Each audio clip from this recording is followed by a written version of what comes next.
दोस्तों आजकल किसी भी पॉलिटिकल जो पार्टी है उनके बारे में एक आंकलन करना कि कौन सी पार्टी कब सत्ता में रहेगी और कब जाके विपक्ष में बैठेगी, ये कहना कुछ हद तक मुश्किल हो गया है। तेजस्वी यादव जी का आरजेडी का जिस दिन सरकार गिरा नीतीश कुमार के साथ, उसके अगले दिन ईडी का उनके ऊपर प्रेशर पड़ा और लगभग उनसे 8 घंटे का जो है पूछताछ हुई।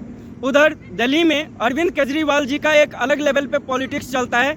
ईडी के तरफ से बैक टू बैक उनको समन आ रहे हैं और वो ईडी के सामने जो है प्रस्तुत नहीं हो रहे हैं। उनके ऊपर उनके पार्टी का कुछ एक अलग लेवल का कहना है कि हम पहले कानूनी सलाह लेंगे और उसके बाद हम बताएंगे कि ईडी के सामने कब प्रस्तुत होना है।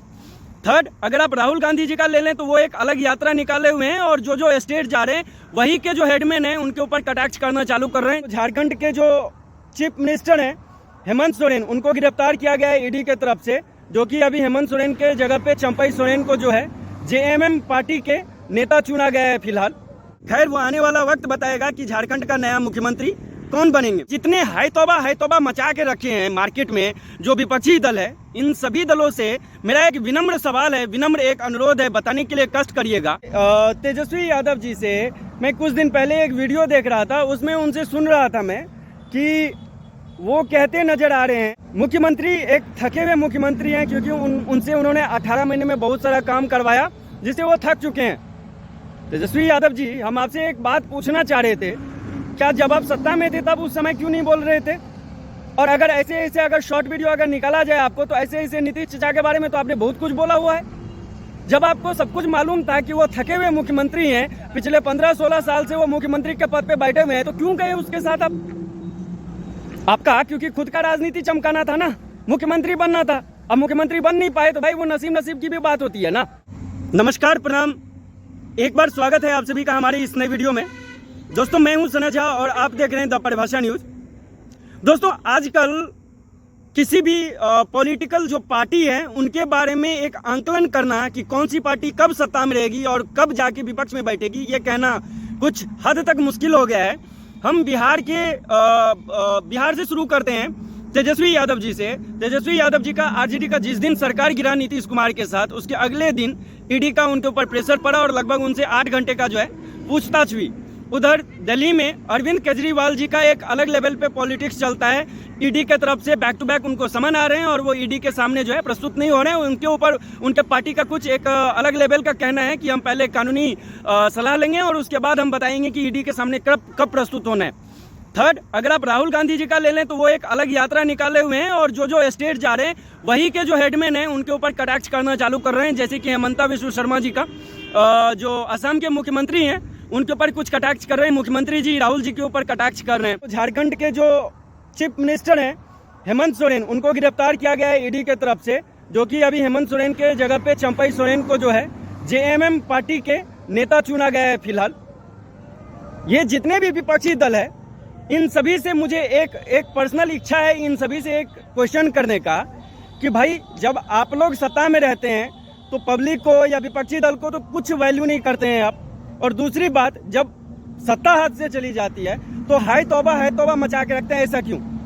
मुख्यमंत्री तेजस्वी यादव जी से मैं कुछ दिन पहले एक वीडियो देख रहा था, उसमें उनसे सुन रहा था मैं कि वो कहते नजर आ रहे हैं कि मुख्यमंत्री जो हैं, मतलब नीतीश कुमार के बारे में मैं बोल रहा हूँ, मुख्यमंत्री एक थके हुए मुख्यमंत्री हैं, क्योंकि उनसे उन्होंने 18 महीने में बहुत सारा काम करवाया जिससे वो थक चुके हैं। तेजस्वी यादव जी, हम आपसे एक बात पूछना चाह रहे थे, क्या जब आप सत्ता में थे तब उस समय क्यों नहीं बोल रहे थे? और अगर ऐसे अगर शॉर्ट वीडियो अगर निकाला जाए आपको, तो ऐसे नीतीश चाचा के बारे में तो आपने बहुत कुछ बोला हुआ है। जब आपको सब कुछ मालूम था कि वो थके हुए मुख्यमंत्री हैं, पिछले 15-16 साल से वो मुख्यमंत्री के पद पे बैठे हुए हैं, तो क्यों गए उसके साथ आप? आपका क्योंकि खुद का राजनीति चमकाना था ना, मुख्यमंत्री बनना था। अब मुख्यमंत्री बन नहीं पाए तो भाई वो नसीब की भी बात होती है ना।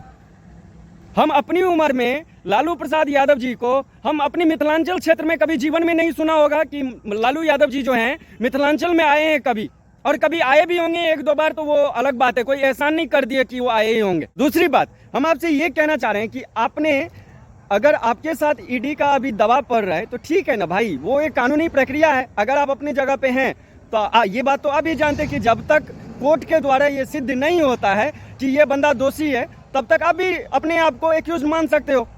तो जो भी कानूनी प्रक्रिया है उसको फेस करिए और जनता को प्रूव करके दिखाइए कि भाई देखिए ये जिनका जिनका ये बेचारा हुआ, ये बात था जो फंसाने में लगे हुए थे आपको, वो उनको जवाब दे दीजिएगा जिस दिन आपको कोर्ट से ऑर्डर मिल जाएगा, कोर्ट से जिस दिन आपको पूरा ग्रीन सिग्नल मिल जाएगा उस दिन। क्यों इतना है तो मचा के रखे हैं जी। बिहार में जब आप थे स्वास्थ्य मंत्री, जब आप थे, ठीक है हम जानते हैं, आप 10 हॉस्पिटल का नाम बताइए। जैसे आप अपनी पटना एरिया में आप जाते हैं हॉस्पिटल में, अब मिथिलांचल के कोई ना, कम से कम 10 हॉस्पिटल नाम बता दीजिए जहाँ पे आप गए थे और वहाँ पे जाके आपने औचक निरीक्षण किया। आपको पता है मधुबनी, दरभंगा DMCH वगैरह का क्या हाल है, MMCH वगैरह का क्या हाल है, आपने देखा है क्या? मैं अपनी सिस्टर को कुछ दिन पहले हम MMCH लेके गए हुए थे, सब कुछ हुआ नॉर्मल, डॉक्टर भी सही से देख लिया, सब कुछ हो गया। लेकिन जब मेडिसिन लेने के लिए मैं वहाँ पे गया तो मेरा पर्सनल एक्सपीरियंस मैं आपको बता रहा हूँ कि जब मैं मेडिसिन लेने के लिए गया, एग्जैक्ट 2 घंटे वहाँ पे खड़ा था तेजस्वी यादव जी, और वहाँ पे एक बंदा को भी मैं देख रहा था कि भैया मुझे एक सिर्फ सिरिंज दे दीजिए क्योंकि मेरा पेशेंट इमरजेंसी में है। लेकिन वो बंदा रोते हुए रह गया, लेकिन उसको कोई दिया नहीं उस टाइम।